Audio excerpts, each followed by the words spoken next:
makapanood. Yan, parang iba ay makapanood din if uh,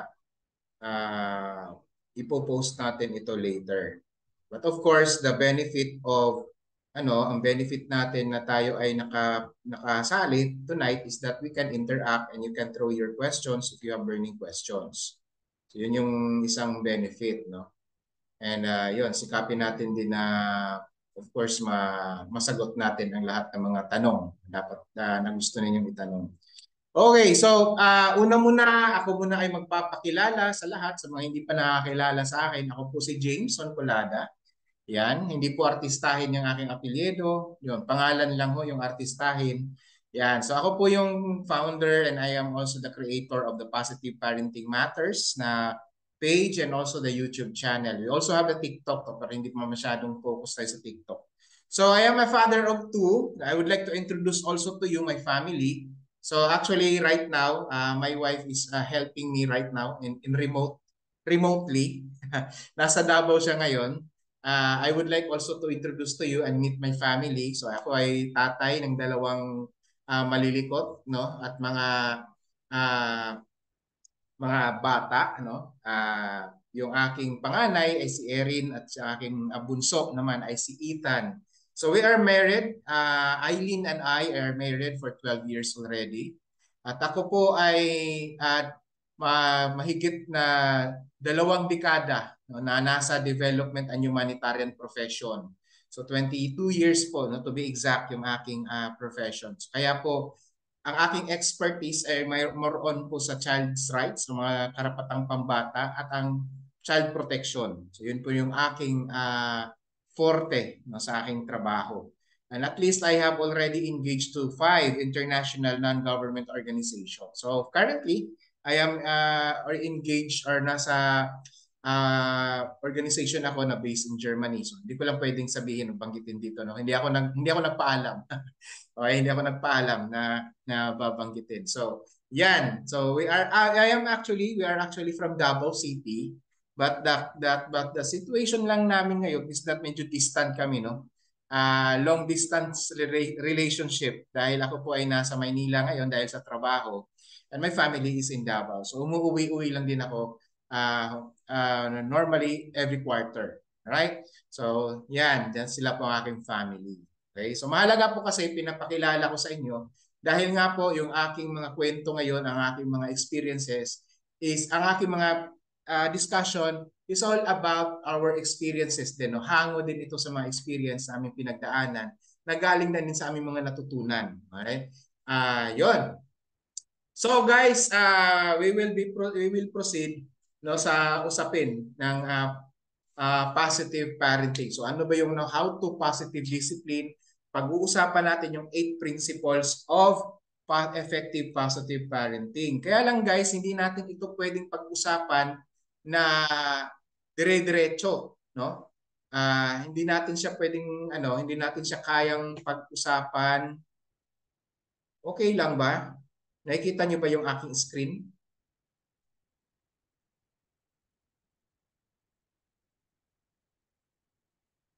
Okay. Okay. Oops, sorry. Okay, kita naman ano.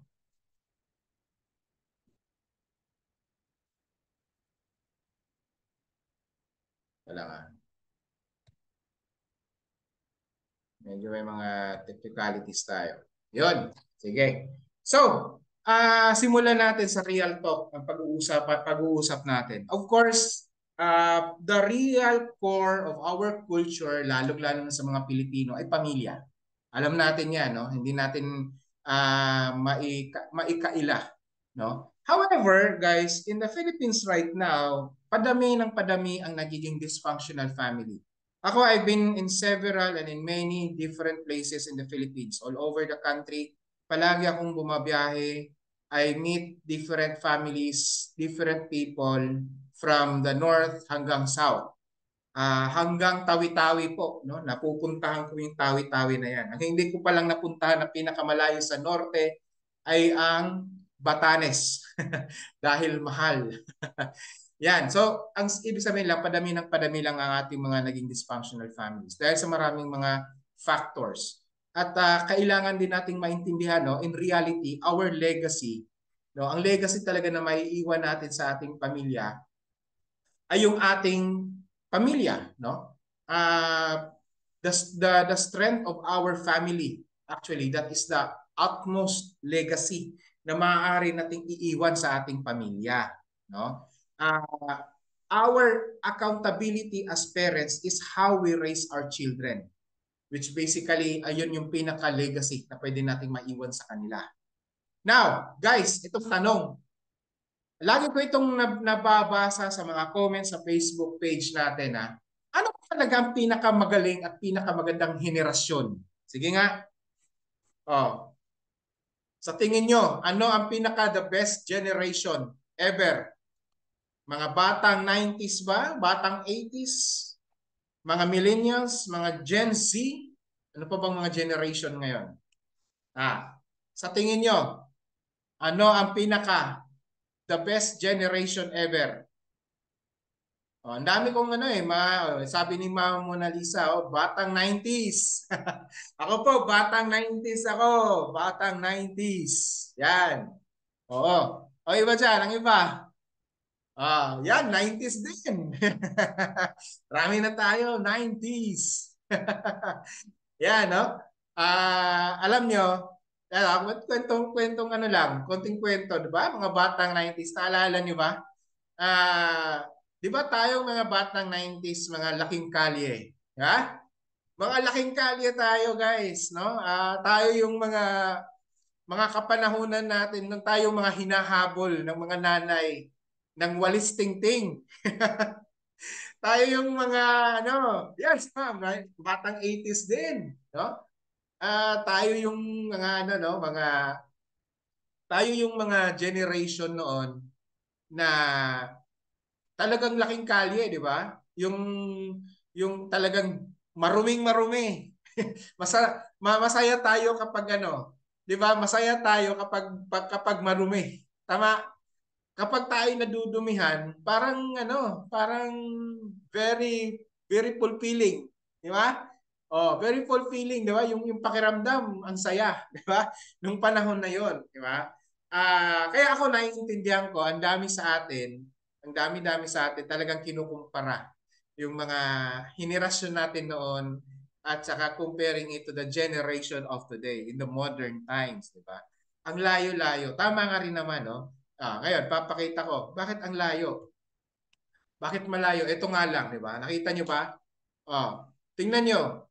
How the generation changes over time. Ha? Tingnan nyo. Plaka. Nakita na yun? May plaka. Cassette tape. Sino dito yung ano, nakaka-relate dito? Mga nakaka-relate. May mga cassette tape. Tayo yung mga batang 90s. Ito ha, isang trivia pala, no? Ang mga batang 90s, tayo yung henerasyon na unang nagbukas ng computer. Bakit? Tayo yung unang di ba? Have you met the diskette and the floppy disk? Di ba? Naalala niyo ba 'yon? Hindi aandar ang computer kapag wala yan, hindi mo isinasaksak yan. Kailangan mo ng floppy disk, di ba? Parang karton lang yan dati. Sinasaksak dun sa CPU. Tapos ang CPU dati, ang bigat. Ang bigat-bigat ng CPU, no? Halos 2 tao ang kakarga ng CPU. Meron pa kami sa bahay, di ba? Oo. Tapos, may nakaabot ng Betamax. Family computer, di ba? Naalala niyo yung telepono noon, ano pa lang, yung iniikot-ikot yung numero, di ba? Tapos, naalala niyo mga lolo natin, mga tatay, ang bit-bit transistor radio. Tapos mayabang tayo nun kapag may Walkman. At tayo yung humawak ng typewriter. Pag hindi na, mga projects natin sa eskwelahan, no? Mga high school, di ba? Typewriter. Paano siya nag-transition? Kung mapapansin niyo, no? Nagta-transition siya. Di ba? Nag-transition from plaka to CD. Tapos na-introduce ng USB. Diba? Game Boy. Sinong mga mahihilig kumanta ng karaoke? Karaoke component. Tapos, nag-transition tayo, di ba, sa cellphone. Sino rito sa atin ang nakahawak, ng unang humawak ng Nokia 5110? O, di ba? Pag may Nokia 5110 ka noon, mayaman ka na. Di ba? Feeling mayaman ka na noon. Di ba? Nakasuksok sa likod ng bulsa mo sa pantalon. Di ba? Yan. At saka ang tibay ng 5110 ha. Oh, from Walkman, naging CD man. Di ba? Oh. Tapos yung computer, maalala niyo yung CRT type na mga computer. O paano siya nagta-transition? Kung makita natin yung transitioning ng generation, 'di ba? Paano siya nagbago? 'Di ba ngayon, kung tingnan natin sa picture dito, 'di ba? Cellphone, smartphone. From cellphone, actually, from mobile phones no like mga dual bands, naging smartphone na siya. 'Di ba? That everything is there, 'di ba? From a Betamax tape, VHS tape, naging CD, naging DVD, Blu-ray. O ngayon naka-stream, naka movie streaming na tayo, 'di ba? Netflix. O 'di ba? Ang dami na. O mga mahihilig diyan sa mga Korean novela na kagaya ko, 'di ba? At ang ngayon, everything is already in the small gadget. And that is our smartphone. Anong laman sa smartphone? Andun na yung different kinds of social media. We have the Facebook, Instagram, TikTok, name it. Everything is there. WhatsApp, Viber, Twitch, everything is there already. Di ba? And then, ngayon, sa taon na to, ang medyo nagiging popular at nagsisimulang naging popular sa taon na to ay ang AI or the artificial intelligence. Ang dami-dami ng mga AI tools kagaya ng ChatGPT. Kung dati-rati kailangan nating magsulat ng ating mga isinusulat, mga kinokonsepto, no, mga essay, o 'yon, mga naalala niyo pa ba nung kapanahunan natin nagsusulat tayo nung sa eskwelahan, 'di ba? May pinapasulat sa atin na essay. Ah, ano bang tawag doon? Parang notebook siya na malaki, kulay blue. 'Di ba? Ngayon, ang mga bata ngayon, you just have to ask, no? Magtatanong ka lang kay ChatGPT, sasagutin nila lahat. 'Di ba? You just have to copy paste, lagay mo sa Word format and then print. Tapos na ang project. Dati-rati kailangan pa nating pag-isipan. Pinapakita lang natin ito na how the generation changes. Ibig sabihin lang, sa bawat henerasyon ay iba-iba ang mga influences. Kung titingnan natin, yung ating mga impluensya noon ay iba sa influences ngayon. Dati-rati ang impluensya natin ay medyo nasa music, nasa plaka, di ba? Nasa transistor radio, nasa TV. Di ba? Naalala niyo pa ba yung mga sitcom dati? Di ba? Mga comedy sitcom from Monday hanggang Friday. Naalala niyo pa ba yung mga palabas ng abangan ang susunod na kabanata? Di ba? Ang mga Home Along the Riles. Ayan. Yun yung mga sitcom na yun ang mga nagbibigyan ng impluwensya sa atin ngayon. And as the time changes, if you're going to look at it today, ang mga nagiging impluwensya is already it's already in the tip of our fingers. And these are the influences that our children has been experiencing as of today. Diba? Now, if you're going to go look at ano ba ang di ba? Ang daming nagsasabi sa atin ngayon, ang hirap ng disiplinahin ng mga bata ngayon, di ba? Yan sabi ni Ma'am Criselda, theme notebook. Ayan, yun.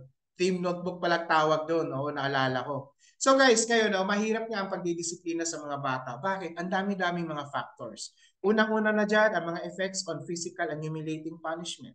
These are the different factors na makikita at nararanasan ng mga bata. Kaya hirap tayo mga magulang. Paano ba ang pagdidisiplina? Lagi niya ng tanong. Ang dami kong napuntahan. 2 weeks ago, nasa City of Manila ako, sa Barangay San Andres. Napasok ko na-meet ko mga 5 pamilya. At ang pinaka number 1 palaging issue, pagdidisiplina. Dahil nga, ang dami-daming factors. Isa na yan, effects of physical and humiliating punishment.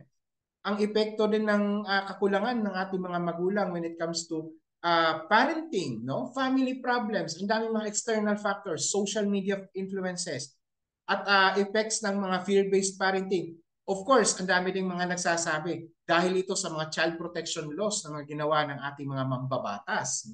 Ito yung mga issue, no? Ito yung mga issue na mga kinakaharap kaya mahirap daw disiplinahin ang mga bata. Which ako naman personally I also agree with all of these things na mga sinasabi natin mga magulang. Ang dami pa nito. No, hindi kung siguro kung i-identify pa natin hindi na natin makasya dito sa PowerPoint na to, no? Ibig sabihin lang nag-iiba ang bawat panahon.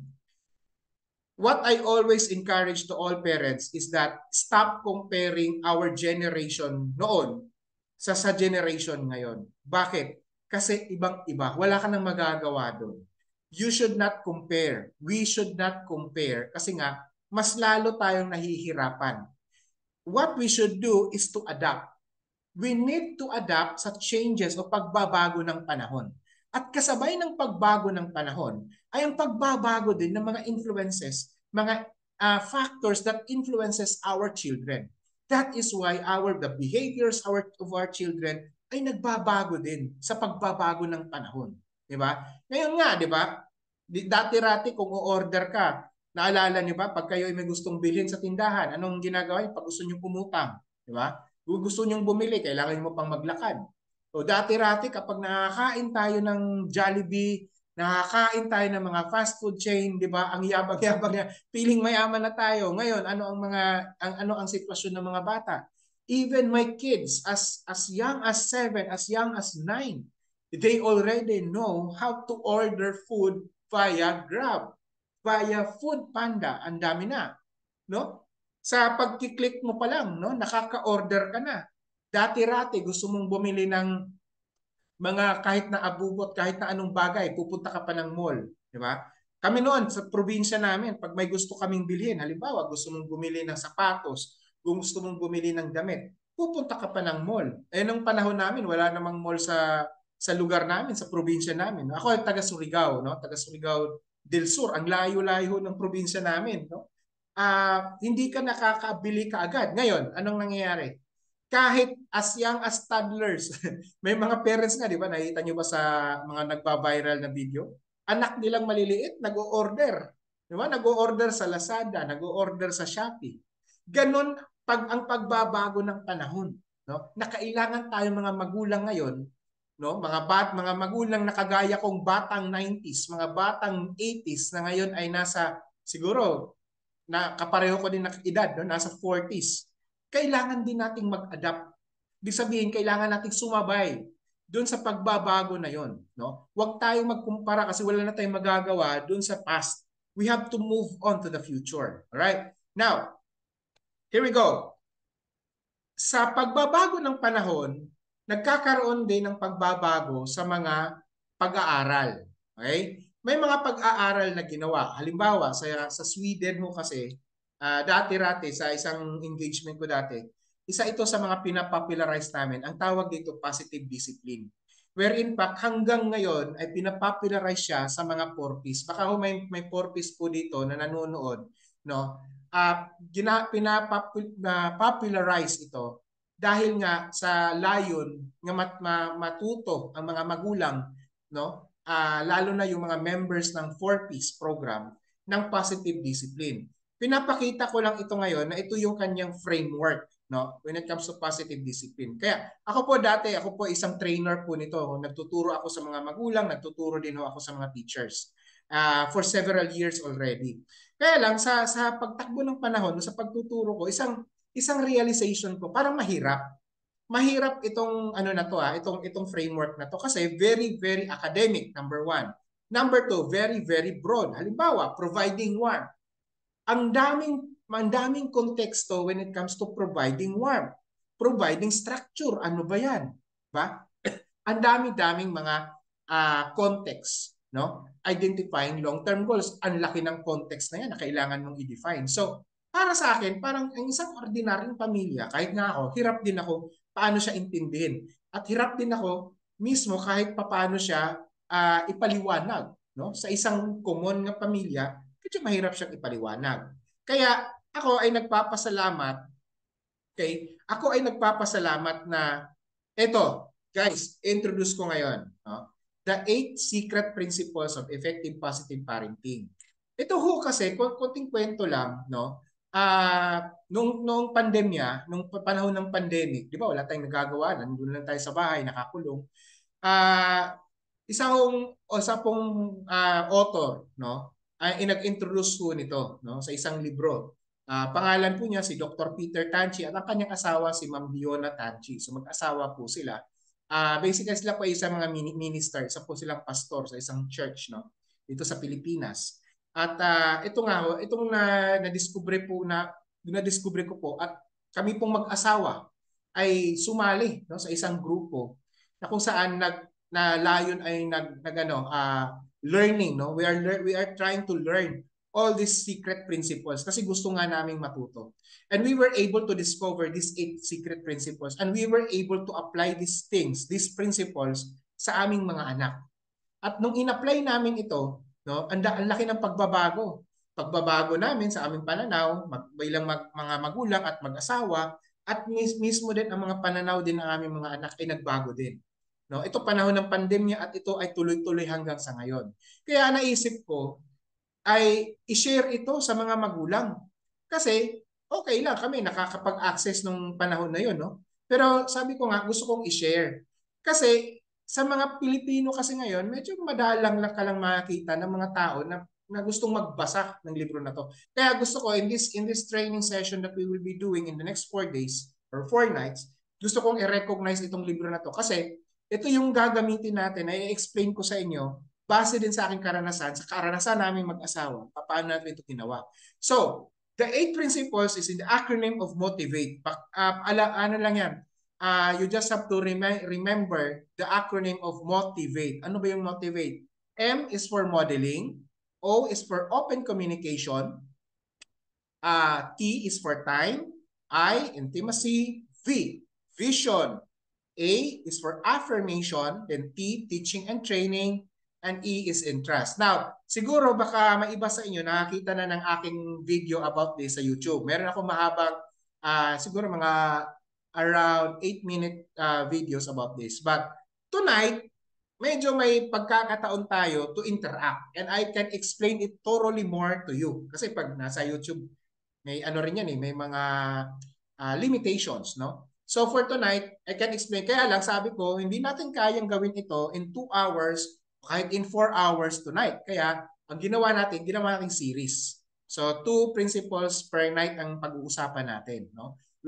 As much as possible, we want to keep it brief but malaman. Okay? And you have the chances to ask questions later on and also to share your experience if you want, no? At gamitin lang natin yung ating chat box. So guys, let's proceed. Now, wag na natin patagalin.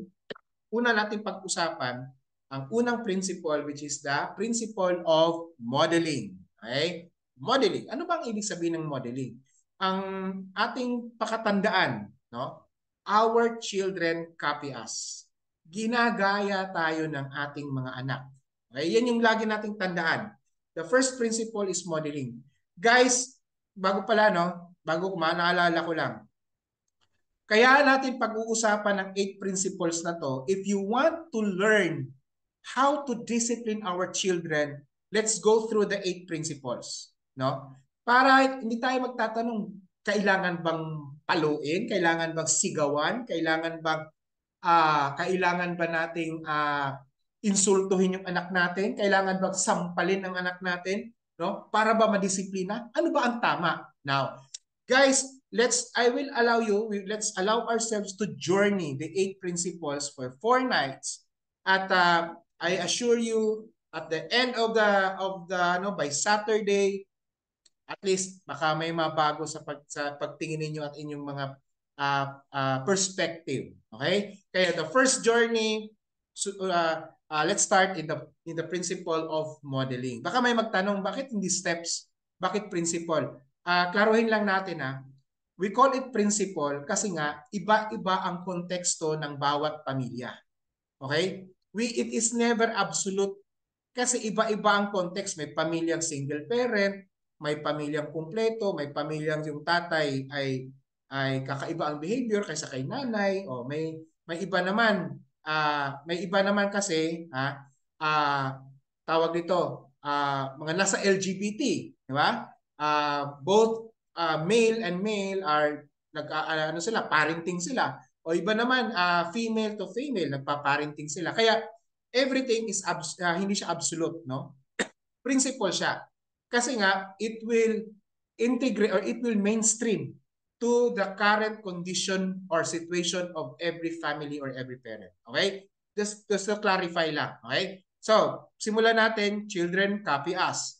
Kapag sinasabi natin, kinokopya tayo, ginagaya tayo ng ating mga anak, dahil yung ating mga actions ay the ones nga they speak loudly. Ito yung kung ano yung ating mga actions natin, ito yung mga nagtuturo, ito yung nagsasabi na anak, ito yung dapat mong gawin. Kahit na anong pangaral mo sa bata, kahit na anong sabihin mo sa bata, kahit anong salita ng gagawin mo, hindi yan yung kanyang susundin. Ang kanyang susundin ay kung ano yung iyong galaw, ano yung iyong pananalita, kung ano ang iyong behavior, kung ano ang iyong karakter, paano ka makikitungo sa ibang tao, paano ka makikipag-usap sa asawa mo, paano ka makikipag-usap sa kapitbahay, gagayahin ka ng anak mo. In fact, kung paano ka manamit, kung paano ka maglakad, no? Kahit anak ko nga minsan, ginagaya ko nung maliit pa yan, ginagaya ko, no? Ang problema kasi natin mga magulang is this. Do what I say, but do not do what I do. No? Yun ang problema. Kasi nga, hindi nga ganun. Hindi nga ganun yung pananaw at pagtingin ng bata. Kahit na ano man sabihin mo pang anak, huwag kang magsinungaling.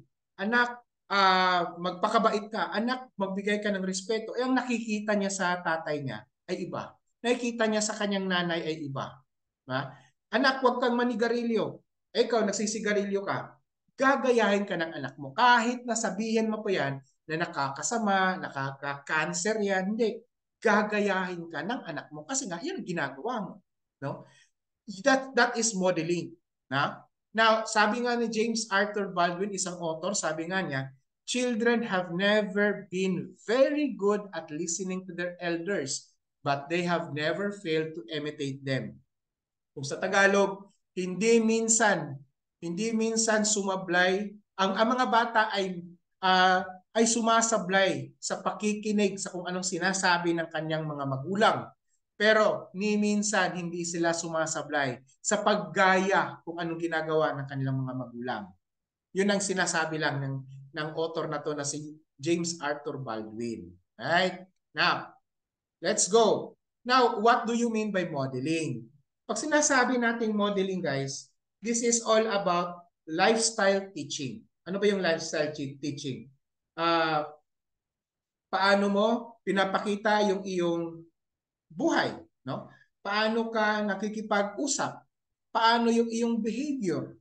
No? That's lifestyle, no? Kung ikaw ay gastador, nakikita yan ng anak mo. O kung ikaw ay mahilig mag-shopping, halimbawa sa Lazada, sa Shopee, nakikita yan ng anak mo. Gagayahin ka rin niya. That is lifestyle teaching. Ibig papakita mo kung sino ka para gagayahin ka ng anak mo. Always remember this, yung second bullet natin. Values are caught, they are not taught. No? Again, values are caught, they are not taught. Ibig sabihin, yun ay nakikita. Yun yung doon natututo ang mga bata kung ano yung kanilang nakikita, no? But it doesn't mean when you say modeling, it doesn't mean hypocrisy. Hindi ka magpaka-ipokrito. Ibig sabihin kung nasa bahay ka, bait-baitan ka, paglabas mo, hindi ka naman mabait, no? You should be yourself, no? Magpakatotoo ka. Yun nga ang mahirap kasi you have to walk the talk, no? It is not about perfection, but it is all about authenticity, ang pagiging totoo mo. Now, sabihin natin, parang ang hirap naman yan. Yun nga na, mahirap nga siya kasi you have to grow maturely. So if you are a parent like right now who have a lot of struggles in life and you think that your children is copying you, halimbawa, ikaw palamura ka, bawat galaw mo mura. Oh, lagi kang pasigaw, laging galit. lagi kang stress, lagi kang galit sa bahay. Konting ano lang, galit ka na, nambubugbog ka na, nanghahagupit ka na. Oh. Now, if you think, if you realize these things, now it's time to change. You just have the choice eh. Nasa sayo kasi ang choice. No? Sabihin na natin, parang mahirap naman yan. Talagang mahirap nga. Kahit nga ako eh. I have to give up things in my life so that my children will copy me. Because in my mind right now, kung ano yung ginagawa ko, gagayahin ako ng anak ko. Kaya yung aking mga hindi nakikita namin mag-asawa, no, kami mag-asawa, ginagawa namin dito itong isang tip. Nag-uusap kami, nagkakaroon kami ng accountability session, kumbaga, no? Kino-correct ako ng asawa ko, ng wife ko. Kino-correct ako. I'm so blessed with my wife because she corrects me. Kino-correct niya ako yung aking mga the way I talk, no? Yung aking mga behavior, yung aking character. Kasi nga, siya, pag nakikita naman niya, ako naman, pag nakikita naman ako sa kanya, kino-correct ko din. So ganun kami, nagkakaroon kami ng accountability. Bakit? Ang aming goal is for our children to model us, no? Kasi ayaw namin na ang mga model nila yung nasa labas. Ibang tao, kapitbahay, at lalong-lalo na sa social media. At one time or another, yung aking bunso ay nasa siguro mga around 4 or 5 years old, nagulat kami at natuto siyang magsalita ng hindi magandang pananalita, yung mga pagmumura. At doon namin napansin na doon pala niya ginagaya sa napapanood niya sa YouTube. May mga napapanood siyang mga palabas, mga video clips doon na mga hindi maganda yung mga pananalita, no? Ginaya pala niya, doon pala niya nakuha, doon siya natuto. At doon kami kinabahan. No, what we did is that nag-adjust kami mag-asawa. We push ourselves na dapat tayo ang maging model ng ating mga anak, no? Kailangan yung mata nila nasa atin. And we are also very, very careful sa aming mga sinasabi, sa aming mga ginagawa. Kasi nga, basically, they will really copy us. So yon. Now, ano bang dapat nating i-model? Ano bang dapat nating maging i-ehemplo, maging example sa ating mga anak? Of course, we need to model values and qualities. Ano ba yung mga values and qualities na yan? Become loving, no? Ano ba yung loving, no? Huwag tayong mang-discriminate ng ibang tao, no? Iwasan nating mamuna, no? Oh, yung pamumuna ng ibang tao, wag tayong makisabay din sa mga marites, no? Sa mga chismoso at mga chismosa, no? Let us always respect other people's lives. Joyful even in times of trouble. You should also be joyful. Wag lang magpaka-ipokrito, no? But train yourself to be joyful. Of course, lahat naman tayo guys may mga problema sa buhay. Walang tao sa mundo na walang problema. Maliban na lang kung may sira. Kung wala kang problema, magpatingin ka na sa doktor. Parang may problema ka nga. No? Kailangan joyful tayo sa ating mga kung kahit may problema tayo, let us always be grateful for our creator, no? We have to be peaceful. Patience, yan, ito talaga. Ako, struggle ko talaga to To be honest with you, even my wife, she always corrects me about my patience. Kasi talagang ako, pasensya ko, maikli, no? And then also be kind. No? Be kind.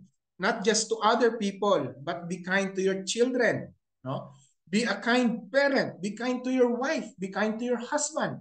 No? These are the qualities. These are the common qualities. Ang dami pa namang qualities eh.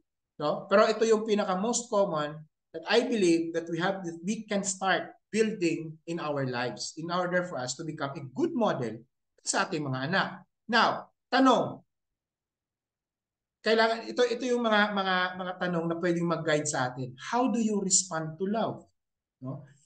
Are you responding Nagbibigay ka ba ng unconditional love? O ikaw ngayon meron kang mister, asawa mo, or misis, no? Lalo na sa mga misis ng tahanan, nakita ko parang halos mga puro babae, no? Kayo ba nagger ba kayo sa mga husband ninyo? Oh. Kunting galaw lang ni mister. Oh, pinuputaktin nyo na para na kayong machine gun yung bibig nyo, no? Pap pap pap pap pap pap pap pap. Ayan, nako, no? Check ourselves because our children are looking at us, no? How do you respond in anger, especially when you are stressed? Oh, ito pa isang tip dito for this question. Tayo mag-asawa, kung tayo ay kumpleto kung meron kang husband and wife pa tayo, hindi natin maiiwasan. Natural lang yan na tayo ay nag-aaway. May conflict yan. Hindi nawawala yan sa relationship. Di ba? Uh, ito lang ang tip ko. Huwag kayong mag-away na nakikita kayo ng inyong mga anak. Magkaroon kayo ng argument, that's normal as husband and wife. Punta kayo sa kwarto, doon kayo mag-usap. Huwag kayo magsigawan. Pag-usapan nyo lang. Oo, galit kayo. But huwag niyong ipakita sa mga anak ninyo. Bakit? Maliban sa gagayahin nila kayo, no? It will build insecurity din sa kanila. Yun ang isang mangyayari, no? So, kaya ang tanong, how do you respond when you are stressed, when you are angry, kung galit ka, paano ka magre-respond? Nagro-rumentado ka ba? Umiinom ka ba para mas lalo ka pang maging matapang? Oh. Yun, kailangan mong i-check yan ha. Dapat may self-reflection. Do you show kindness to others? Are you kind to other people? Are you kind to your husband? Are you kind to your wife? Oh. Baka pinapabayaan mo asawa mo, pinapabayaan mo rin yung husband mo, no? Do you have joy in times of trials? Paano mo hinaharap ang mga pagsubok, ang mga problema? Ito yung mga tanong na to, mga mahalagang tanong that we also have to reflect in ourselves, no? Bago natin pag-isipan kung papaluin mo ba yung anak mo, teka muna, check mo muna yung sarili natin. Check muna, no? Reboot muna tayo. You can use these questions. All right? Now, modeling the roles of a husband and wife. No. Sa mga single parents diyan, excuse lang muna ako. But of course, still kailangan mo pa rin matutunan ito, no? Kahit na tayo single parent, kailangan mo pa rin tong maintindihan, no? Kasi as a single parent, guys, you have to do the job of a husband and the job of a wife. Kaya ako po ay sobrang salute ako kapag mga single parents. Kasi talagang alam ko matindi ang malupit din ang inyong ginagawa, no? As husband and wives, no, kailangan i-model natin yung ating roles, no? Why? Because it is the foundation of effective parenting. Kapag hindi natin alam, hindi natin naiintindihan, ano ba ang role ng isang husband? Ano ba ang role ng isang wife, no? Kasi when parents function as a team, ang mga bata din, ang mga anak din ninyo, meron din silang sense of security. Mas magiging malakas, mas magiging confident, no? Mas mataas yung confidence level. Kasi nga mahalaga na si husband and wife must know and understand your roles, no? Kasi ngayon marami tayong mga problema ngayon pagdating sa role of the husband and wife, no? It doesn't necessarily mean na dapat si husband lang ang nagtatrabaho, si wife lang ang nasa bahay. Hindi. That's not what I mean, no? Let us go deeper about those roles na pinag-uusapan natin. Ano ba? Bago mo na yon. Kapag ang mga parents, no, tayong mga magulang ay puro tayo conflict, no? Ag-aaway tayo, mayroong disrespect between wife and husband and wife, no? Nagmumurahan, walang pagrespeto sa bawat isa. Palaging nag-aaway. Anong mangyayari? Of course, may conflict. Pangalawa, disharmony, strife, magulo ang pamilya, and most of all, ito nagkakaroon ng gender confusion. Ito, seryosohin ito. Ito ang isa, marami na akong nabasang articles nito at mga research. That gender confusion, lalo na pagdating sa teenager life ng isang bata, nagkakaroon siya ng confusion. Ano ka ba? Lalaki? Babae? I like boys? I like girls? I like both? Ganon. Kasi nga, nagkakaroon nga ng identity crisis. Dahil nga sa hindi niya nakita yung modeling ng tatay at nanay. Dito mahalaga. Kaya nga guys, kung sa tingin ninyo, nakikita nyo ngayon yung struggle ng mga anak nyo, check nyo yung mag-asawa. Check nyo sarili nyo muna. No? Lalong-lalo na itong gender. Ang dami kong na-meet nito. No? Ang daming mga magulang. Siguro for this month alone, I have talked to 2 parents already. No? Na yung kanilang anak, yun nga, they are expressing that they are gay, they are bisexual, they are, transgender, yung mga ganon. Oh. Marami pa yan. Ang dami pang LGBTQIA++ nga yan eh. Di ba? Ang sabi ko nga, sa akin, sabi ko, I have no against any of the LGBT. Okay? I have no against about that. Sinasabi lang natin dito na nagiging contributory factor ito sa pagkakalito ng bata kung ano siya. Ano ang kanyang pagkatao. No? Now, whether we like it or not kasi, of course, male and female lang naman talaga. Kaya nga nagkakaroon ng confusion. No? So, these are the things. Kaya you have to go back to the basic relationship muna ng magpartner, ng mag-asawa. Now, ano ba ang role? Punta tayo sa roles ha. Ano ba ang role ng isang husband? Okay? So makita nyo rito ini-illustrate ko lang. Siyempre, above you is God. Husband, wife, and the children. No? Yan yung ating hierarchy sa family. Okay?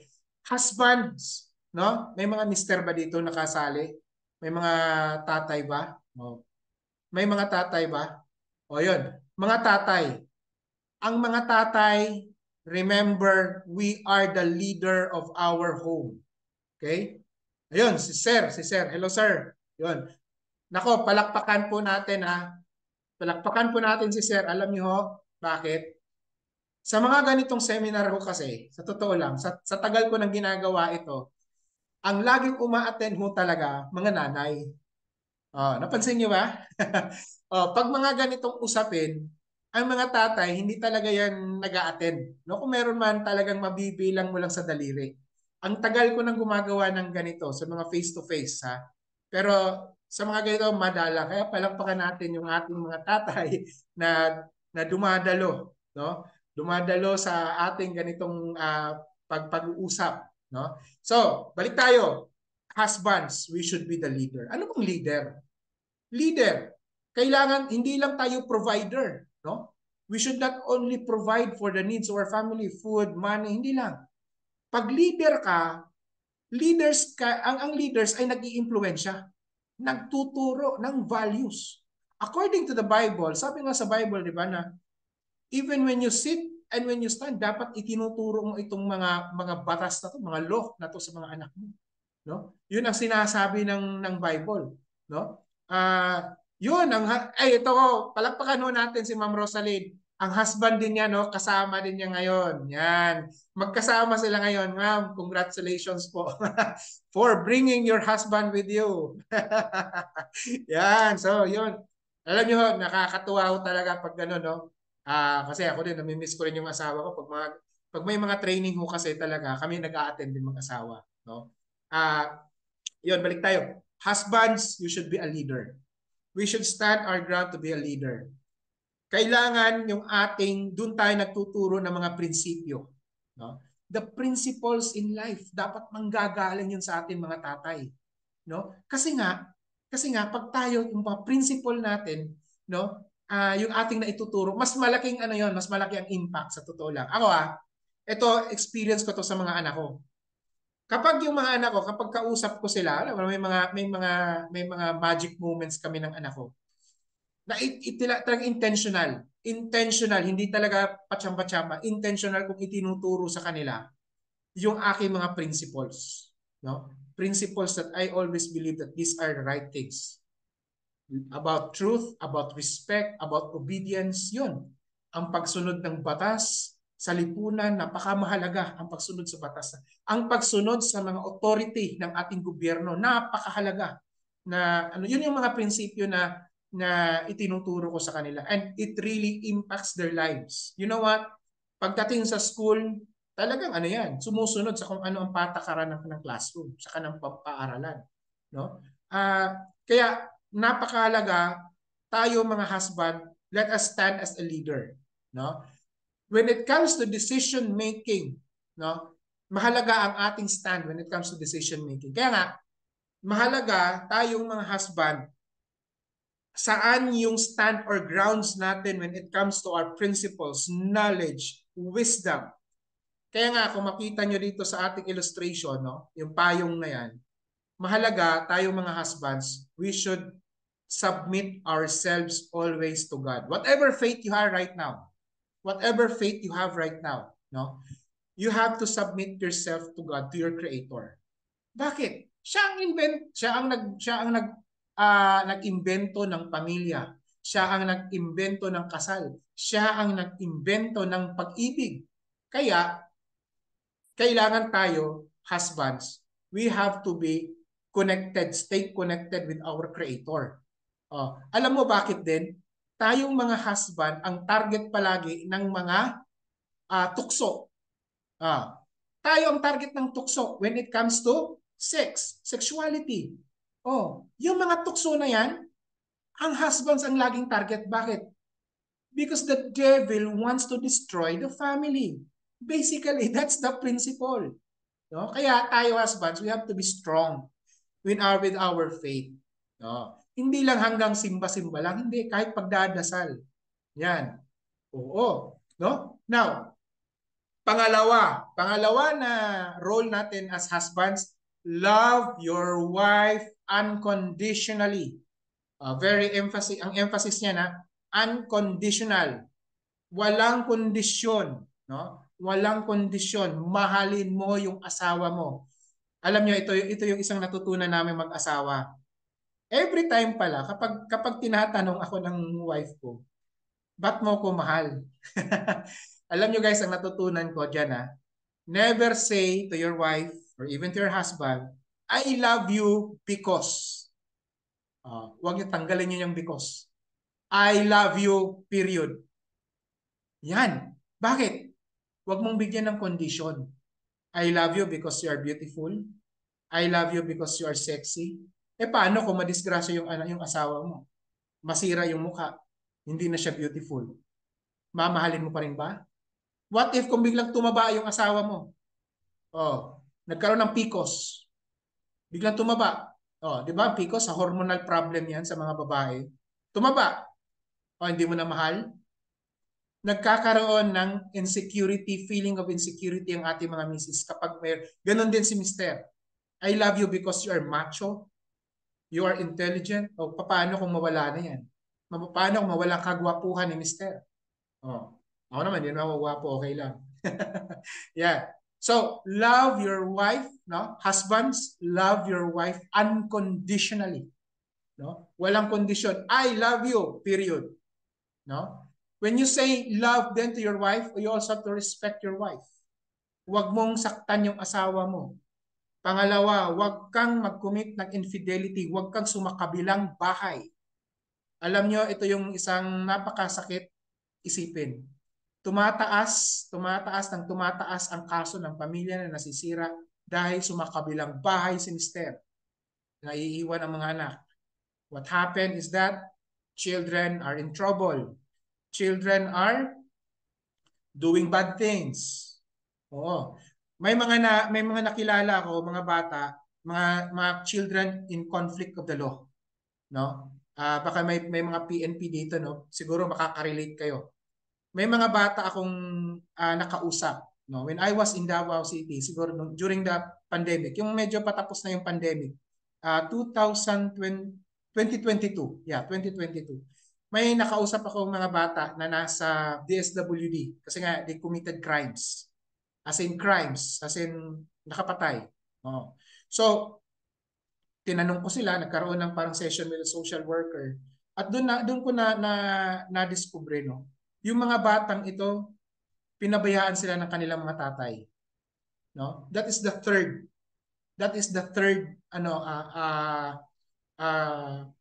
role, that is to love our children unconditionally.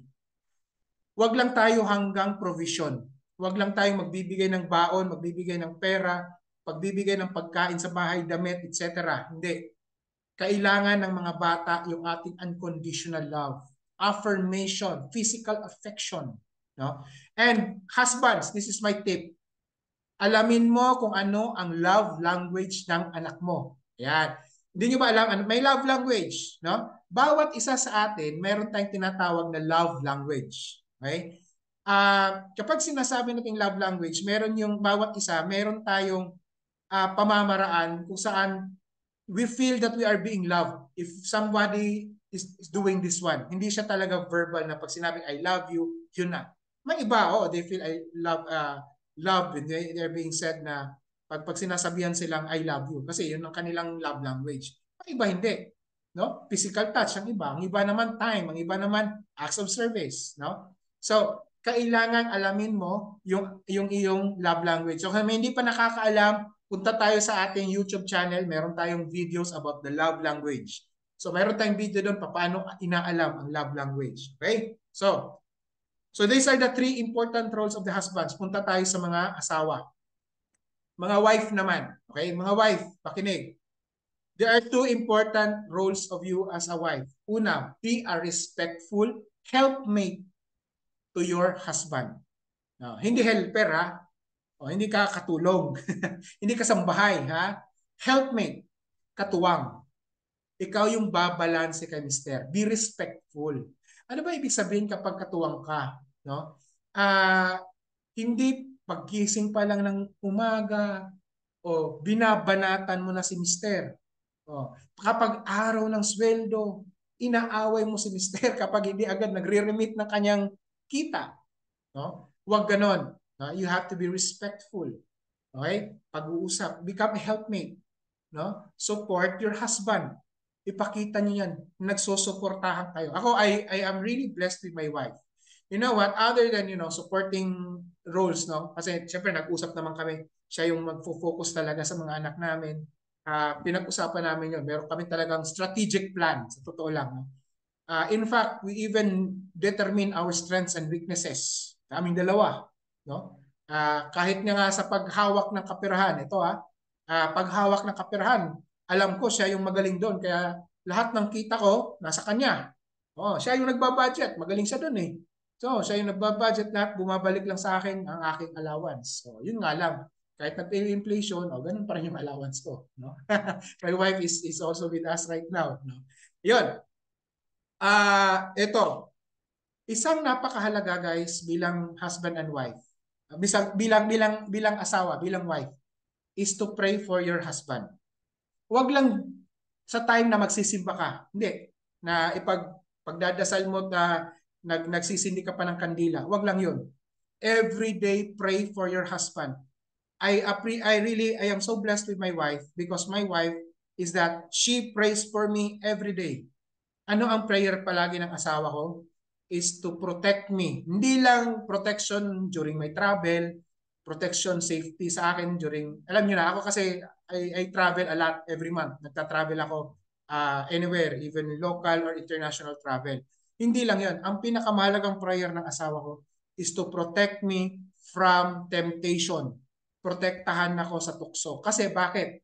Kaming mga husband, guys, husbands, always remember, we are created to be bigamous. Normal yan. Sa mga lalaki, bigamos talaga. But hindi yan yung dahilan para tayo ay makikiapid o to commit infidelity. No, that's not a reason. That is not a justification. But we are always the target of the devil para masira yung pamilya natin. Kaya tayong mga wife, kailangan ang suporta natin through prayer. Pray for your husband every day to protect your husband from any kind of temptation. Lalong-lalo na sa temptation of the flesh. Oo. Lalo na kung malayo kayo mag-asawa o malayo kagaya namin, napakamahalaga. Ipag-pray mo lagi. Ako, I really so blessed with my wife kasi she prays for me every day, lalo na sa mga temptation of the flesh.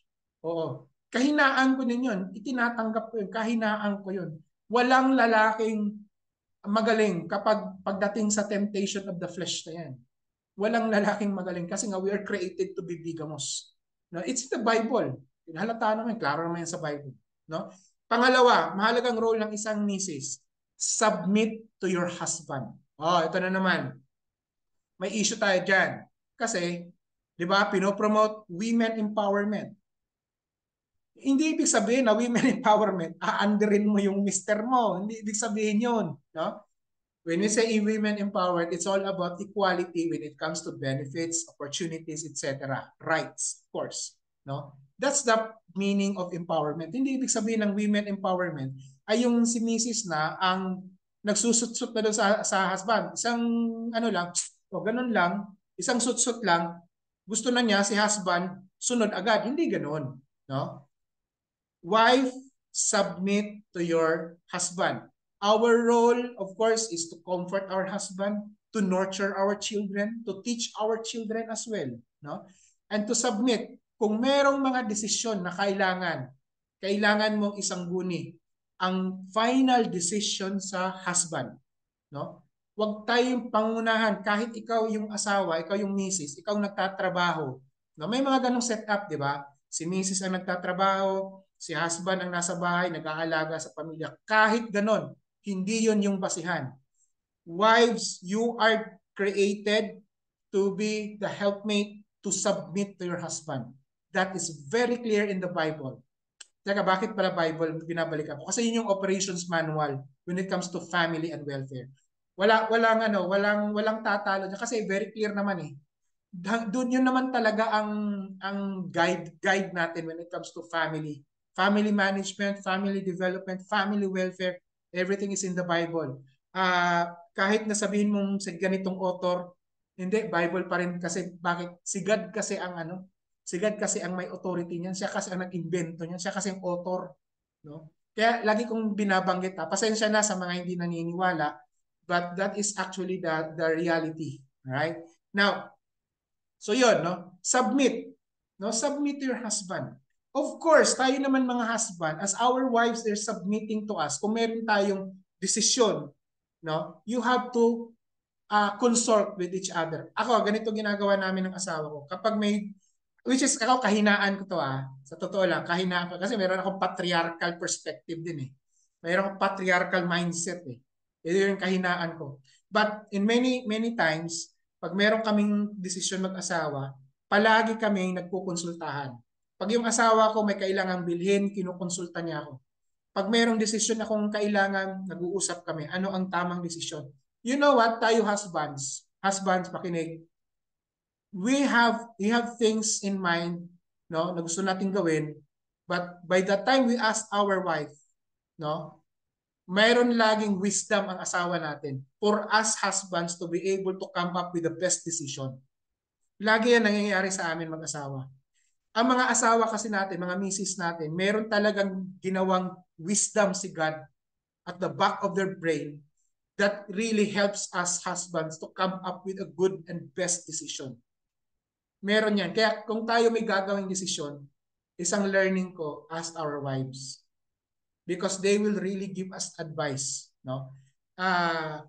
Sa totoo lang, maraming alam ang mga misis. Alam mo, ano yan eh. Sabi nga, ang illustration niyan, multiple boxes ang asawa eh. No? Dahil sa ang daming boxes niyan, multiple drawers ang asawa, kaya nilang mag-multitask, kaya ang daming alam. Tayo kasi mga mister, tayo kasi, ano tayo? Single box lang. Kung may drawer yan, maraming drawer, hindi natin kaya, sa totoo lang meron siguro iba, no? But commonly, tayo mga husband, hindi natin kayang multitasking. Hindi tayo kaya yung magkasabay-sabay. Hindi natin kaya yon. Sa totoo lang maybe there are fathers who are like that, but the most common, hindi kaya ng husband na multitasking. Kasi tayo very focused. No? Focus tayo sa isang bagay. Tsaka natin gagawin yung isa kapag tapos yung isa. No? Kaya yung yung ating experience, yung ating knowledge, medyo nalilimitahan. Pero yung mga wife kasi natin, sa dami kasing kaya nilang gawin, ang lawak ng kanilang knowledge and experience. Kaya, when we do our decision or plans, let us always ask our wife. No? So that is our role. Nakita nyo na yung balance, no? Yung balance of our roles. No? Now, ngayon, yon, punta tayo sa workshop questions. So if you have papers with you, please do so. No? Ito yung aking mga tanong. Ito personal ito. I will give you a few minutes to answer this one. Unang tanong, if you have paper and pen, please, you can jot down. Ang una kong tanong, reflection natin. Ano ang mga pag-uugali na gusto mong magkaroon ang anak mo? No? What are those characters, behaviors that you want na magkaroon yung anak mo? Gusto kong ganito ang anak ko. Isulat mo. No? Pangalawa, paano mo ipapakita sa anak mo ang mga pag-uugaling gusto mong magkaroon sila? No? Paano? Ibig sabihin, be specific.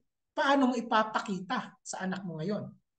Pangatlong tanong, ano ang mga pag-uugali mo ngayon na gusto mo nang itigil? Mga pag-uugali na you want to stop, no? Because you don't want these behaviors na gayahin ng anak mo, no? Pang-apat, fourth question, no? Fourth reflection question. Ano ang mga bagay o ugali na gusto mong simulan na gawin, that you want to start now, no? To improve yourself as a parent. Okay, so I'll give you a few minutes, no? To answer, no?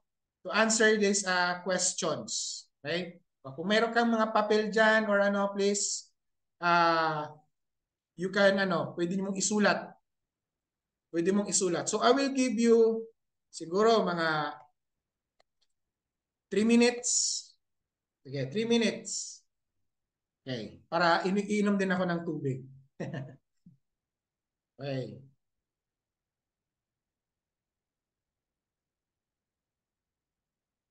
Okay.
Right. Okay. Yan. So, kaya nag-share dito si Sir, no? Maging matatag, isama minsan sa trabaho. Gusto ko lang i-share sa inyo ang sagot ni Sir. Isama siya minsan sa trabaho. Totoo nga yun, no? Maganda nga isama din natin minsan yung anak natin sa trabaho natin. Para nila na maintindihan. Ako, I also wish to do that later, no? Gusto ko nga isama din sila, ang mga anak ko, sa kung saan ako nagtatrabaho. Yun. Yun, maikli ang pasensya. Pareho tayo, Sir. Then meditate, of course, no? Ayan. So, guys, that's the principle number 1. So, next, punta tayo sa principle number 2. So, medyo maikli lang naman to, no? Okay. Principle number 2 is all about open communication. So, ano bang ibig sabihin kapag open communication? The more you communicate, always remember this, the more you communicate, the more you will understand. The more you will understand, the greater will be your influence. Yan.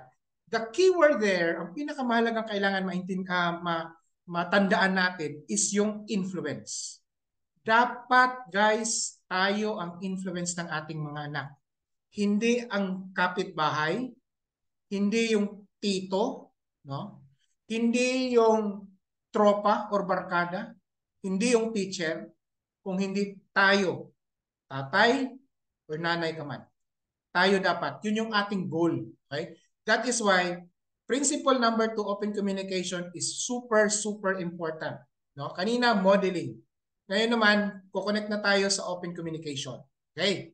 Now, ano bang ibig sabihin? What does open communication mean? Unang-una, listen first. O, kita nyo naman sa picture dyan, di ba? Kailangan mahalaga, makinig muna tayo.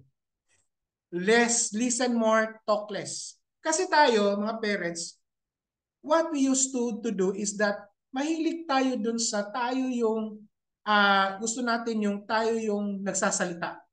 Gusto natin tayo yung pinapakinggan. No? Tayo lagi nagsasalita, kahit sigaw tayo ng sigaw. Pinapagalitan natin, no? Minumura natin minsan, no? Or kadalasan pa. Most parents are quick to anger, but we are slow to listening.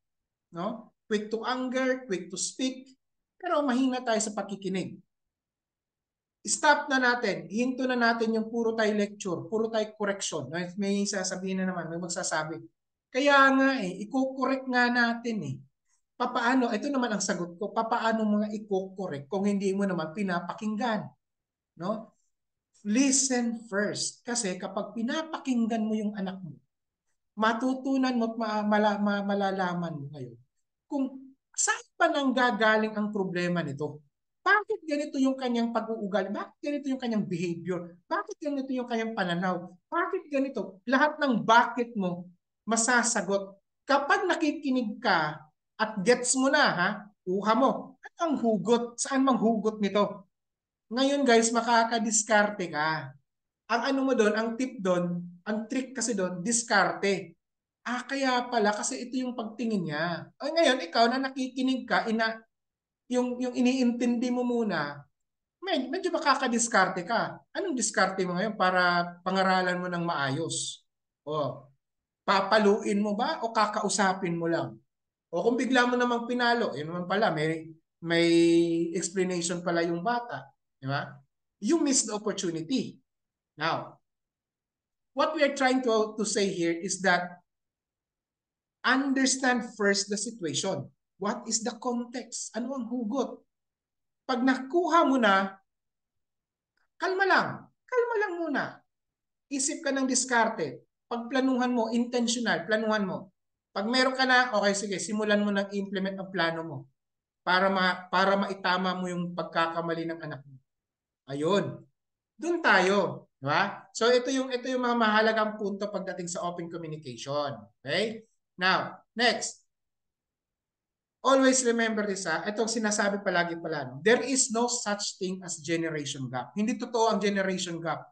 Sa haba ng panahon, akala natin merong generation gap. Pero wala. Ang realidad is that communication gap. Ang akala lang talaga natin guys, sabi natin, kasi mga matatanda na kayo, hindi nyo kami naiintindihan eh. Oh, hindi. Actually, hindi. Ang problema, hindi generation because you can't do anything about the generation. Diba? Naalala yung pinakita ko kanina? Diba? From plaka to CD, tapos naging Netflix. Diba? Ganun na.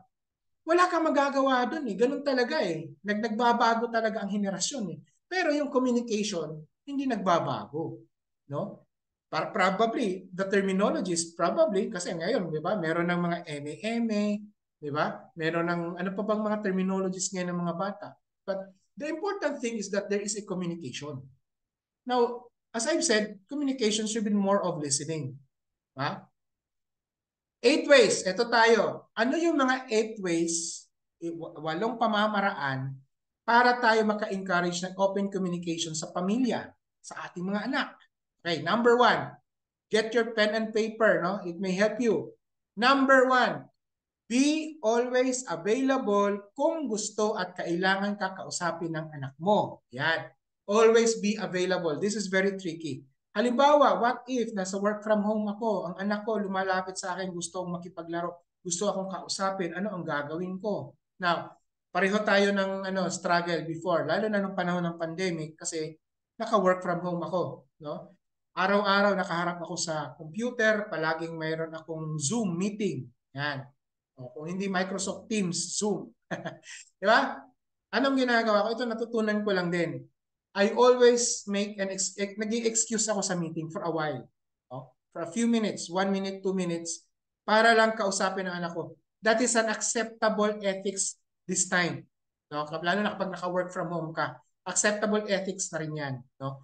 Basta you just have to ask permission sa mga kausap mo that for a while lang i-attend ko lang sandali yung anak ko. So kinakausap ko sandali anak ko, ano ang gusto niya, yun. Tapos sinasabi ko, pwedeng mamaya gawin natin yan, may meeting lang si daddy. Kailangan ko lang tapusin muna to. Tapos antay ka lang dyan, laro ka muna, babalikan kita. Yun. Huwag lang yung ini-ignore mo lang. Huwag. Bigyan mo ng availability mo. No? Pakita mo na available ka para sa kanya. Okay? Number 2. Okay, number 2. Give your full and undivided attention. No? Kapag kausap mo yung anak mo, guys, let us, wag yung kausap ka ng anak mo tapos nakaharap ka sa cellphone. Kaharap ka sa TV. Hindi. Give your child your undivided attention. Focus ka sa kanya. Kapag kausap mo siya, focus ka sa kanya, tingin ka sa kanya. Okay? Ganon yun. No? Bakit? Kasi it will give the feeling sa bata na siya ay valuable para sa iyo. No? Binavalue mo yung anak mo. Magkakaroon siya ng ganung pakiramdam. No? Magkakaroon din siya ng malalim na respeto sa kanyang tatay o sa kanyang nanay. Kapag nabibigyan mo ng full and undivided attention. No? Pag ganon, nagsisimula na pag ako pala mayroong gustong sabihin, lalapit lang ako kay tatay. Doon magsisimula ang relationship building. Doon magsisimula ngayon, papasok kayo yung influence mo. Doon magsisimula. Ha? Nakita niyo, gets niyo na ha? Okay, pangatlo, listen, don't lecture, but ask open-ended questions. Listen ka lang, no? Huwag ka muna mag-lecture, no? Huwag mo muna, hindi ka professor, no? Para mag-lecture, huwag muna. Pakinggan mo muna. At matuto tayo ng open-ended questions. Ano ba yung open-ended questions? Ito yung mga clarificatory questions, no? Yung bang ang style niyan, inuulit mo lang yung sinasabi niya but in a clarificatory manner. Kina-clarify mo, kinaklaro mo lang, no? Bawa, sinasabi na ako, tinatanong ko, ibig mo bang sabihin ay ganito? Oh. Sa tingin mo ba? O yun. Sa ano bang pakiramdam mo? Yun. Yun lang ang style, no? Tanong ka lang nito, it's a processing questions. Ipo-process mo yung anak mo para siya rin mismo, siya rin kung ano man yung kanyang problema, magkakaroon siya ng reflection. In your end, as a parent, is magkakaroon ka rin ng opportunity to understand better ano talaga ang problema nito. No? Kaya ika-clarify mo, ipo-process mo. No? Magkakaroon kayo ng processing. No? Now, this is a bit skills. Medyo skills ito. Guys, ang suggestion ko, para mas matuto tayo ng open-ended questions, how to ask, may mga videos nito sa YouTube. No? Later siguro baka magkaroon tayo ng ganitong content later. Pero may mga content na ganito. Meron din kayong mababasa sa Google. No? Ano ang mga examples of open-ended questions? Tapos i-practice nyo sa anak nyo. No? Instead of lecturing, processing. Ginawa ko na ito sa mga aking mga anak. Dati kasi pag nagle-lecture ako, alam nyo, ito naalala ko lang. Sabi ng panganay ko, ako daw ay annoying. Ayaw niya minsan. Pag nasa bahay ako, bakit annoying daw ako? Bakit daw annoying? Lagi akong nagle-lecture. Ayaw nilang makinig sa lecture. No? But ito natutunan ko to sa mga anak ko. Mas gusto nila yung tinatanong sila. Pag maliliit pa yung mga anak mo, tinatanong, pinaprocess. But of course guys, kapag medyo naging teenagers na yung anak mo, kakaiba na rin ha. Medyo ano tayo dito kasi very tricky. Pag maliliit pa yung mga anak natin, toddlers, graders, no, preschoolers, medyo ano yan, madaldal. Pag nagtatanong ka, sumasagot yan. Mahaba ang sagot. No? Pero pag nagti-teenager na yan, mapapansin nyo, mga batang ito, ang sagot niyan, maiikli. Diba? Kung tatanungin mo, oh, ganun lang, di ba? Oh, hindi. Isang words lang, isang salita lang mga sagot niyan. No? Kaya, as a parents, lalo na if we're in teenagers na yung mga anak natin, there are ways and means on how to do it in a way na friendly. Tsaka talagang magkakaroon kayo ng interaction. Ang kailangan kasi ng mga teenagers is medyo interesting interaction. Mas lalong ayaw nila ng lecture. Mas gusto ng mga teenagers interaction. They want to interact with their parents. They want that and they love that. Okay? Practicein natin 'yan, no? Practicein natin. Pang-apat, learn how to paraphrase para maintindihan mo yung hindi malinaw para sa yung kanina, yung in-example ko, ibig mo bang sabihin ay ganito? So ganun pala, so ganun pala ang nangyari. Binato ka ni ganito o sinapak ka ni ganyan kaya ka nagalit, tama ba? Yun yung mga example. Para lang magkaroon ka ng kalinawan, malilinawan ka. Kasi by the time na malilinawan ka, alam mo na paano yung diskarte, alam mo na paano mo siya bigyan ng advice, alam mo na kung kailangan ba talaga niya ng advice o hindi. Baka kailangan lang niya ng somebody who will listen. No? Pang-apat, interact, don't react in anger. Interaction ang kailangan ng anak natin, hindi yung galit mo. Huwag kang mag-react. Okay? Ito yung payo ko ha. Huwag ka agad mag-react. No? Sinabi ng anak mo ganito, bigla ka nang nagalit. Tay, alam nyo na bumagsak ako. Ano ba? Bakit bumagsak? Blah, blah, blah, blah. Blah, blah, blah. O, yan na. Ito na totoo. Last year, I think it was the last quarter last year, na nakauwi ako sa Davao. Ngayon, umuwi yung anak ko, bunso kong anak. Dala-dala, mga test papers niya, may mga score. Pinakita sa nanay. Nako! Ang liliit ng bagsak. Hindi ko alam, hindi naman bagsak, pero talagang hindi ka masatisfied. Hindi ka saya-saya ang score. No, bakit? Alam na namin eh. Hindi nag-aral ng maayos. Oh. Ay nanay, nagalit. Ayun, pinasa sa akin. So, ako, in top of my mind, conscious ako. Sabi ko, hindi mo na ako magre-react. Kalma muna, kalma. So, kinausap ko siya na mahinahon. Sabi ko, tingnan natin yung score mo.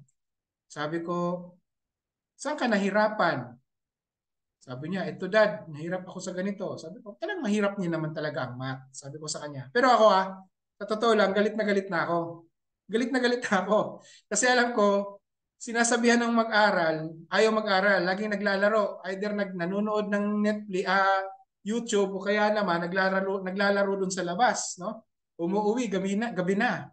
Sabi ko, talagang mahirap ang math. Sabi ko sa kanya. Pero ako, naniniwala ako sa iyo na kaya mo. May kakayahan ka. So yung anak ko naman nag-i-interact sa akin, sabi niya, alam mo dad, hindi talaga ako smart sa math. Nahihirapan talaga ako. Sabi ko, walang mahirap na bagay kapag pinag-aaralan. Ang tanong ko naman sa iyo, nag-aral ka ba? O siya mismo nagre-reflect na. Sabi ng anak ko, hindi ako nag-aral eh.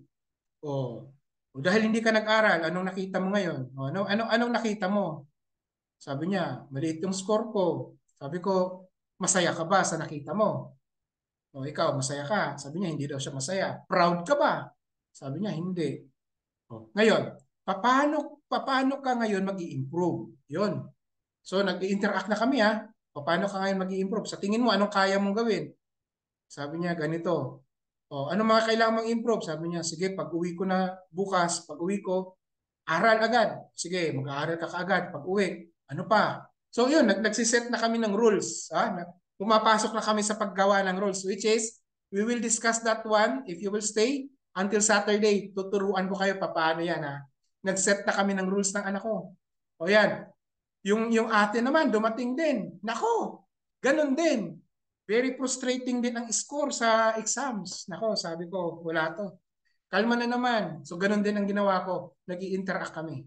Hindi ako nag-react. Although deep inside my heart, I am very angry. Pero hindi ko pinakita sa kanila. Nag-i-interact lang kami. No? Inaalam ko muna ano bang problema nila. And then from there, para masolusyonan, sila din mismong gumawa ng solusyon. No? Pina-process ko lang. And true enough guys, ito masaya. True enough. The next time, no, nagkaroon uli sila ng session test, session exam nila. Pambihira, talagang malupit, pinerfect nilang dalawa. Pinerfect nila, na perfect naman nilang exam. No? Tuwang-tuwa naman ako. Sabi ko, yan. Dahil nag-improve kayo, sabi ko, nag-improve kayo, di ba? Anong ginawa nyo? Nag-aral, ganito. Nag-schedule sila. May schedule na sila sa kanilang pag-aaral. Anong nangyari? Anong resulta? Sabi ko sa kanila, masaya pa kayo? Sabi nila, masayang masaya. Dahil masaya kayo, ano ang dapat gawin? I-maintain, sustain. 'Yon.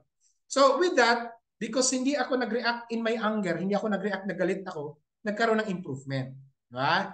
So 'yon. So number 6, okay, number 6, no off-limit topics. Guys, no off-limit topics sa mga anak natin. Okay? Kahit ano pwedeng pag-usapan.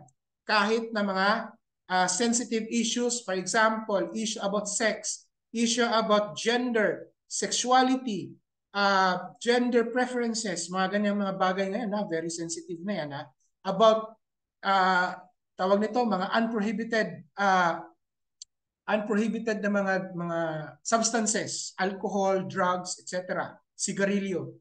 No off-limit topics pwedeng pag-usapan. Kahit kaperahan, no? Pwedeng pag-usapan. Kasi kapag tayo nag-off-limit topics, halimbawa na lang. Halimbawa, usapin ng sex, ayaw nyo pag-usapan sa bahay. Ito nakausap ko the other day.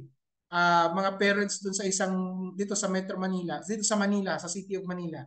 Pag ayaw nilang pag-usapan ng sex kasi bastos daw, tabu. Kung ayaw niyo pag-usapan, hindi niyo na pag-uusapan yan sa bahay. Kanino sila kukuha ng kaalaman? Sa mga barkada, sa internet, sa pornography. May mga websites, mga explicit websites, doon sila kukuha ng kaalaman. Ano mangyayari? Ang resulta, teenage pregnancy. Dahil nga, mali ang impormasyon. Mali, walang nagbibigay ng guidance. Kaya I encourage you no off-limit topics. With my kids, hindi kami nagbibigay ng off-limit topics. We talk about gays, we talk about sexuality, we talk about LGBT. Ine-explain ko sa kanila. Ang dami nilang tanong, no? Ang dami nilang tanong, bakit nagiging bakla ang isang tao, ang isang lalaki? Bakit may lesbian? Ang dami nilang tanong sa mga ganun. When it comes to sex, marami ding tanong. About marriage, they also ask questions about that. As young as they are, no? Bakit? Pinapataas natin ang kanilang kaalaman para protektado din sila. With our open communication, our children are being protected as well. Okay? Number 7, share your experiences. Okay? But, share your experiences, but never compare your generation to your child's generation. Huwag yung kami noon. Kukumpara mo na naman sa ngayon. Huwag mong ikukumpara. Kasi yung generation natin, meron naman talaga tayong mga advantages and disadvantages. The same as well with their generation of today. Na yung mga disadvantages, meron ding mga advantages. Di ba? May positive, may negative. Ika nga. Diba? Kaya huwag tayong mag-compare kasi hindi mo talaga maikukumpara. Hindi mo maikukumpara ang plaka, ang VHS or Betamax sa Netflix. Okay? Tandaan mo yan. Hindi mo maikukumpara. Hindi ka maiintindihan ng anak mo. Kasi ikaw ay plaka, siya ngayon ay nasa Spotify.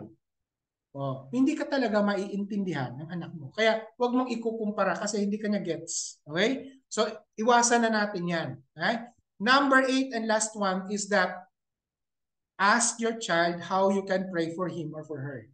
I always ask my kids, ano yung gusto niyong prayer request? No? Kasi pinapakita ko din sa kanila na pinagdadasal ko rin sila bilang kanilang tatay. No? Prayer about health, about their exams, about their studies, about yung kanilang mga struggles, anxiety, takot. Pinagpe-pray ko sa ano ba yung mga wish nila. gusto nilang bilhin. Yan. Pinagpe-pray namin. Tinuturuan din namin because with that way, I am also modeling them and also teaching them how to pray. Mahalaga ito lalo na sa mga tatay na tayo nangunguna pagdating sa ganitong bagay. Now, guys, alam nyo, kung wala tayong open communication, if hindi tayo matutong makinig sa mga anak natin, kanino sila lalapit para makipag-usap, para magkaroon ng communication? Kanino? Sa mga barkada. Alam nyo, na pansinin nyo ito, lalo na sa mga anak na teenagers. Pansinin nyo, kanino sila gustong-gusto nilang mag-spend time? Di ba? Sa mga barkada nila, sa mga kaibigan. Bakit? Alam nyo ba bakit? Kasi yung mga friends nila, mga barkada nila, mga tropa nila, hindi sila nagli-lecture. Hindi sila nagko-correct. Ang ginagawa nila, nakikinig. Pinapakinggan sila. Yun ang kailangan nila sa atin ng mga magulang. They don't need parents who are brilliant. Hindi nila kailangan ng matatalinong magulang. Hindi nila kailangan ng mga magulang na mga profesor. No? Hindi nila kailangan yun. Ang kailangan nila ay ang magulang na makikinig at na nakikinig at makikinig sa kanila. Yun. Yun yung ating kailangan na matutunan. Okay, so for our workshop, okay, balik tayo, just maybe in 3 minutes lang. So ano ang mga nagiging balakid? No? Ano mga nagiging balakid mo sa anak mo para maging bukas sila sa iyo? Ano yung mga hindrance, no? Para maging open sila sa iyo to communicate. Identify mo yan, okay? If you have pen and paper, you can jot it down. Pangalawa, ano naman yung mga topics na gusto mong pag-usapan nyo ng anak mo? Okay, ano yung mga topics? Gustong-gusto mong pag-usapan? Lista mo na, no? Pangatlo, paano mo naman ma-encourage o maingganyo ang anak mo para ibahagi nila kung ano yung mga nararamdaman, mga naiisip, mga natutunan, mga prinsipyo sa iyo, no? Na hindi sila natatakot at hindi sila mahihiya. Okay. Sige, I'll give you 3 minutes, no? 3 minutes lang para tawag nito, ah, sulat nyo kung ano yung inyong mga ah, tingin nyo o sagot nyo dyan. Okay? Sige. Let us say in 3 minutes. Tapos, after 3 minutes, punta tayo sa ah, open forum or questions if you have questions. And if you have questions, please ready your questions.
Okay.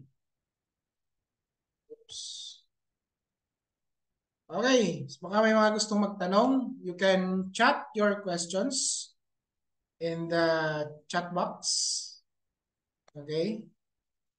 Pwede nyong i-chat or okay lang din naman kung gusto nyong mag-unmute.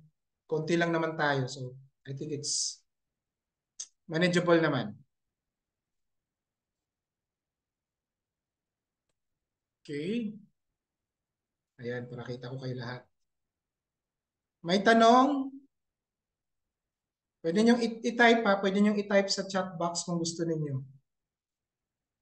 Clarification, reaction. Oh, okay.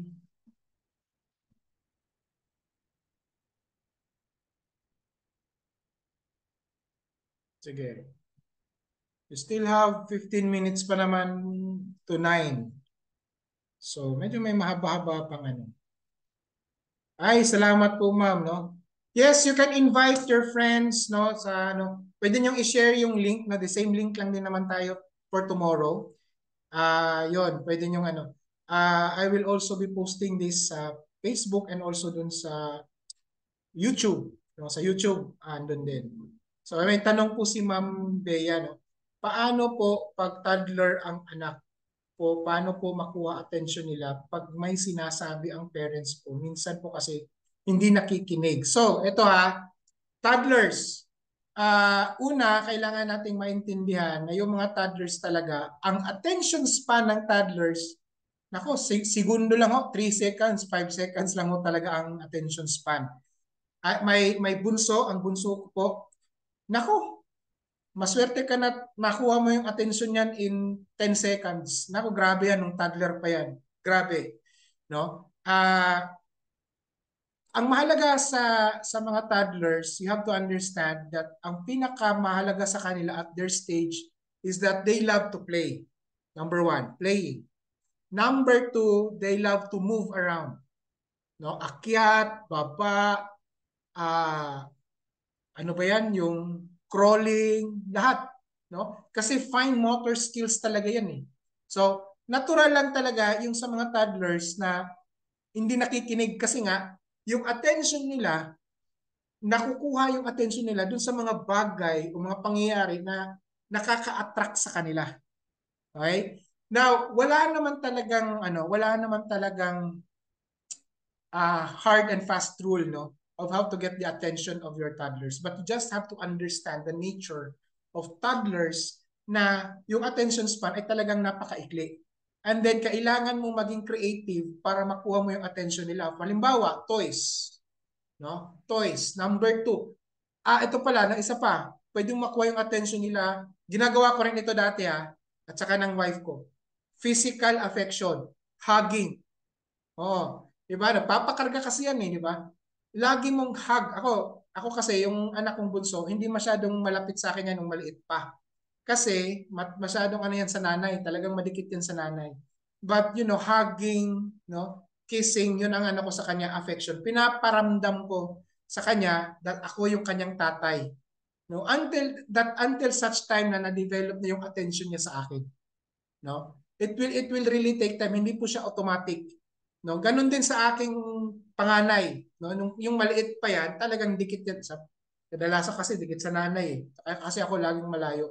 So, nakukuha namin yung kanilang attention, we create creative, medyo naging creative kami. Kinukuha na ano ba yung kanilang interest, no? Ang interest ng aking anak na babae noon ay laro. Ang interest din kasi ng aking anak na lalaki ay talagang motor skills, talagang nakakapagod yung aking anak na lalaki kasi talagang movements eh. Aakyat sa hagdanan, bababa na naman, diba? Kailangan hawakan mo. Yun yung kanyang attention. So doon ko nakuha yung kanyang attention. No? Sa aking anak na babae naman, laruan. No? And with that, while we are doing it, we try to come up with conversation with them. No? While doing it. Yun nga lang, medyo nakakapagod. Pero ganun talaga, that is really the normal thing. Ang advice ko po, recommendation ko sa lahat, which is also one of the mistakes na we committed. Never ever, kung maaari, hanggat maaari, huwag niyong gawing alternative ang pagbibigay ng smartphone or tablet or gadget o ang pagpapanood ng TV. Siguro okay lang naman yan, but yung exposure kailangan mo i-moderate. 2 oras pinakamahaba na, no? And don't do it daily. At least alternate siguro pwede, o kahit twice, thrice a week pwede. No? Huwag na huwag nyo pong gawin na gawan nyo ng from paggising ng umaga hanggang sa pagtulog ng gabi, ang hawak ng toddler ay cellphone, gadgets, or tablet, or nakakapanood lang ng TV. Kasi malaki po ang magiging effect nito sa kanyang cognitive development. Speech delay na-experience namin sa anak namin. No? Kaya nga medyo talaga nag-cope up kami sa kanya. Pangalawa, problem-solving skills, self-confidence, mawawalan din siya ng social skills. No? Ako, I understand that many of our toddlers, gaya ng anak ko, mga pandemic babies, no? Na hindi talaga nakasalamuha, no? And social in the community dahil ng pandemic. But you have to, kasi yung anak ko noon, dahil pandemic, ang harap talaga niya lagi, gadget, laptop, TV, cellphone, no? Ganon. But ang recommendation ko lang, make it as much as possible. Kung hindi talagang kaya yung total na walang gadget, at least you have to moderation ang pinakamahalaga. Okay po? So yun, hope it answers yun. So saan makapag-register? Meron tayong Zoom link. Sige, ganito ang gawin ko. Ipopost ko yung Zoom link doon sa Facebook page. Okay, sa Facebook page natin sa Positive Parenting Matters. Para yung mga kaibigan ninyo, mga kakilala, punta na lang doon, tsaka doon sila pwedeng mag-register agad, no? Doon sa event registration, tsaka doon sa na diretso sila sa Zoom link para bukas. Okay? So, pero yung Zoom link bukas, pareho lang din itong Zoom link na to, pwede natin gamitin. Okay, so sabi rito ni Ma'am Kat naman, paano ba gawin para ma-shield yung mga anak mo from bad influences? Now, ang ating napag-aralan ay 2 principle. Tomorrow, we will discuss about time and intimacy. Medyo mapalalaliman natin ito, Ma'am Kat, bukas. Pero ngayon, sasagutin ko na partially. Ang isang mahalaga para maprotektahan natin ang ating mga anak from the influences outside, open communication. Okay? Ang sagot, syempre sagot yan una, modeling. You have to be a model. Model mo muna, as a parent, no? Qualities natin, values natin. Pangalawa, open communication. Make it sure that our children, hindi sila takot, hindi sila mahihiya na makipag-usap sa kanilang mga magulang. Hindi sila magdadalawang isip na lalapit sa atin at magbubukas ng kahit anong topic. No? Dahil alam nila na kapag sila ay lalapit sa atin, hindi tayo magkikriticize. We will not criticize them. We will not correct them immediately. We will not give them any negative comments or reactions. They know that when they come to us, alam nila na tayo ay makikinig. Meron silang magulang na nakikinig sa kanila. I-assure natin yan sa kanila. And more deeper answer to that will be tomorrow. We will discuss about the principle of time and the principle of intimacy. Yan. Pero ito pauna lang itong sagot ko kay ma'am. So bukas ma'am, kita-kits tayo bukas. Masasagot natin yan. Okay? Kaya naman, ito naman kay Ma'am Crisel. Toddler din ang anak ko. What I did to get his attention ay nakikipaglaro sa kanya. Yan. Yan, isa example ma'am. Yung kanina kay ma'am. Ito. Ginawa ko din ito. Habulan, takbuhan. Tapos, pag nahuli ko na, papakarga, effective naman. The same way. The same experience ko kay Ma'am Crisel. Ganun din sa aming mga anak. Oo. Kasi kami dalawa, halos magkasunod kasi yung mga anak namin. No? 1 year. Halos 1 year lang talaga pagitan eh. Kaya halos sila pareho sa dalawa toddler. Iba-iba talaga ang karakter. No? Yung isa medyo hindi magalaw. Yung isa galaw ng galaw. Kaya ayun, medyo kakaiba din, magkaiba din ang aming approach. So yun, sabi naman dito ni Ma'am Abigail, advisable po ba ipasok na ang toddler sa playgroup school? Yes, yes po. Ako I will advise, no. Kaya nga merong daycare. Kaya nga ang alam niyo ang daycare, ang Early Childhood Care and Development or ECCD. Ang tawag po kasi diyan yung playgroup is ECCD. Ang ginagawa talaga sa mga daycare, sa totoo lang, puro laro 'yan. Puro laro. Because the toddler stage, that is the formative years of the child, para siya ay magkaroon ng social skills. Doon magsisimula ang social skills. Kaya napakamahalaga na on that age pa lang, I think 3 years old, okay na eh, tinatanggap na yan eh, 3 years old. Naglalaro na yan sa ibang bata. Doon magde-develop yung kanyang self-confidence. Doon magde-develop yung kanyang pakikipag-communicate sa ibang bata.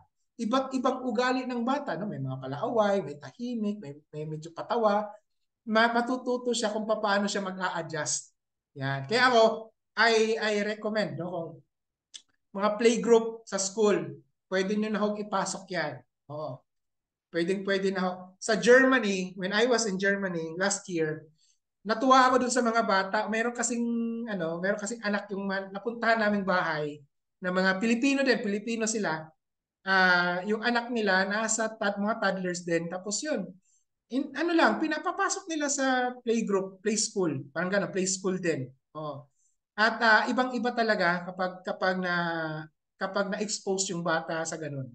Yung social skills is very, very different. No? Itong pandemic lang, medyo talagang, medyo, alam nyo, itong pandemic na to talagang nakasira talaga sa lipunan eh. Sa ating community structures and dynamics kasi ang daming mga bata nag-struggle eh. Mga batang toddlers at during pandemic 2020, because my child that time was mga 4 years old or 3 years old siya at that time, na yun yung panahon sana na dapat iwanan na namin sa play school, kaya lang nag-pandemic. Ayun, nung bumalik na ng face-to-face ng klase, nagkaroon kami ng problema sa kanya. Paano siya makipagsalamuha sa ibang bata. Nagkaroon, hindi lang naman anak ko, maraming mga bata, mga pandemic kids, no, mga pandemic kids talaga nagkaroon din ng ano. Kaya lang nagkulang ng mga pag-aaral tungkol dito. But kami sa aming organisasyon, nagkaroon kami ng mga observation. Hindi nga lang ganun ka-documented, but there are really a lot of observations about this. Okay? So yan. Sabi naman ni Sir, Sir, ano yung ginagawa niyo sa speech delay ng anak niyo? Yan. Ito, magandang ano ni Sir, follow-up question about the speech delay. Ang ginawa namin talaga nun, Sir, tinanggal namin ang kanilang exposure to gadgets. Total tanggal. Tapos, more on conversation kami. Conversation, usap. Yung kanyang kapatid, nakikipag-usap sa kanyang kapatid. Yun, usap sila. With the use of the language na kung anong meron kaming language. Ang isang na reflection namin, kaya pala nagkaroon siya ng speech delay kasi ang kanyang exposure dun sa YouTube siya palagi nanonood eh, English. Pero yung aming namang conversation sa bahay, Bisaya. Bisaya po kami. Bisaya yung aming conversation. So yung bata, nagkaroon ng confusion. Nalito siya. Anong gagamitin kong language? Kaya nahihirapan siya ngayon mag-express. And in that way, nagkaroon siya ng speech delay. Yun. Medyo matagal. Ngayon nag-i-improve na talaga. Nagkaka-improve na, no? But ang kanyang language, minsan nakakatawa lang kasi nagkahalo yung English at saka Bisaya. But ayaw niya mag-Tagalog. Weird nga, no? Hindi siya marunong mag-Tagalog. Pero nami-mix niya yung Bisaya, i-mix Bisaya and English. No, nagkakaroon lang ng adjustment, no? Nagko-coping, yung tawag doon coping. Kaya ganun. Kaya we remove, totally removal of the gadget.